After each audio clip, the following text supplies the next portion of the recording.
guys, how are you doing? I hope that you are doing okay. This is another session, recorded session for the starting a business and fundamentals of marketing. And we are going to cover the competitive competition and competitive advantages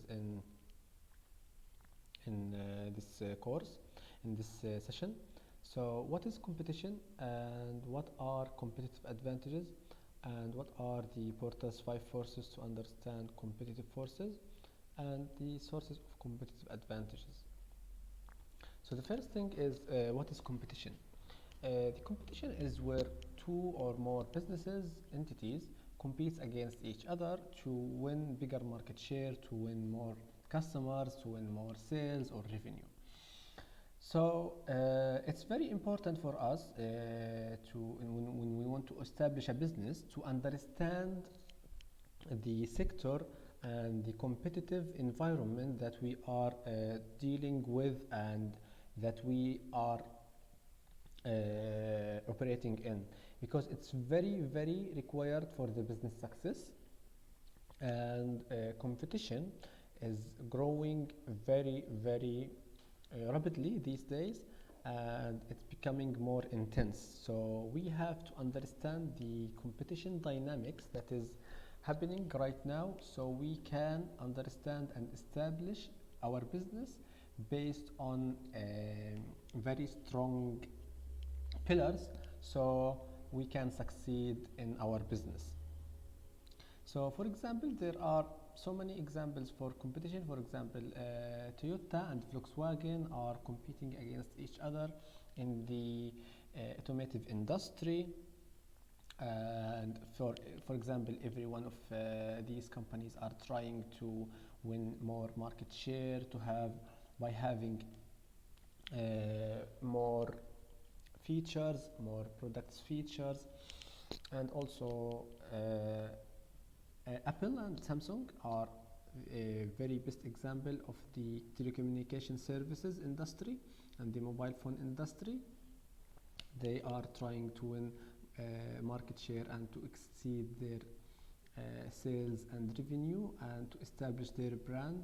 So, for example, Apple right now are trying to maximize its market share by promoting its service as the best quality and the best security mobile company, and Samsung are trying to win more market share by providing easy access, easily to use mobile system, Android system, which is open source. So that's how like companies are competing by product features, competing by prices. For example, Apple have higher prices because they are promoting their service, their products as high quality. However, Samsung are trying to win the market share by providing affordable prices for their consumers. So it depends on your business operations, and it depends on your market how you are going to compete. So there is a very important concept called Porter's five forces that is affecting businesses these days in the competition environment. Porter is a philosopher, a lecturer in Harvard University, and he established this concept of Porter's five forces. He identified five forces for the competitiveness of the environment and how you can measure the competitiveness of the environment, of the business environment that you are operating in. The first one, he identified the threat of new entrants and the rivalry among existing competitors, how many competitors are in the market right now, and the bargaining power of buyers and the bargaining powers of suppliers and the threat of substitute products. And we are going to discuss those five forces, and we have discussed them earlier one by one. So the threat of rivalry. So it's very important to understand how many competitors are existing right now in the market. How many businesses are producing uh, the same the same product or the same service in the market. So it's not this is like the first element of the Porter's five forces. So, and also we want to understand how strong these companies, how they are providing their service, how they are promoting their services and products. So, for example, the number of companies who are manufacturing airplanes are very small. For example, the most important or the most important examples is Airbus and Boeing. However, the number of airline companies are too many, so uh, there is like high rivalry in the airline companies, like travel agencies such as Ryan Airway, EasyJet, British Airways, all of these airways that is operating in the airline industry. So we have to understand how many competitors and how strong are these competitors. Are they very well established? Or is it like very easy to enter the market or not? So we can understand. So the second thing is the threat of new entrants. So we want to understand, to think of the market as how easy or hard to enter this market. Is this market like very easy? Does it have like do we have to have like lots of requirements? What are the requirements? Do we have to have financial or technological investment to enter the market? How strong brands are well established in the market? Are your brand is established well in the market, or can you build a well established brand in the market or not? Also, you want to understand what are the weak points and factors that you can solve in the market. So, for example, for airline companies and airline agencies, it's very easy for them to enter the market, since there are so many companies are already in the market. However, it's very difficult for airplane manufacturer to enter the market. So it's very, because you companies needs a lot of investment, a lot of technological experience. Their learning curve is very high. So it's not easy to get to be a airplane manufacturer, but it's very easy in terms compared to the easiness of opening or having a airline agency. So you have to think the threat of new entrants. The third thing is the threat of substitute products. We want to think and to understand and to search how how many products and services are substituting this product or service. So what are the steps that you have to take in order to avoid this situation, and how strong is your product? So you have to think whether your product is it easy to substitute, or is it easy for your customers to go and buy to another product, or it's very hard for them to substitute your product. For example, there are some key products and services is very hard to be substituted. For example, the electricity, the energy company. Is it hard? It's very hard to substitute it, because it's very cardinal element in our life these days. The second thing, for example, there is another example of products that can be substituted, or there are lots of substitution for it. The traveling. For example, you can travel by car, you can travel by air. There are so many substitution for the traveling and transportation.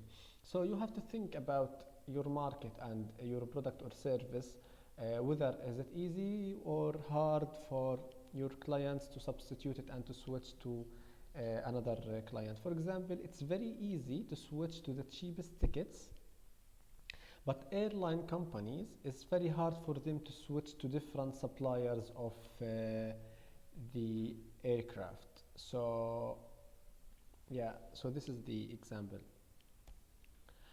The fourth thing is the buyer bargaining power. When we talk about the buyer bargaining power, how buyers are powerful enough to switch and to substitute your product and service and go to another supplier or another company.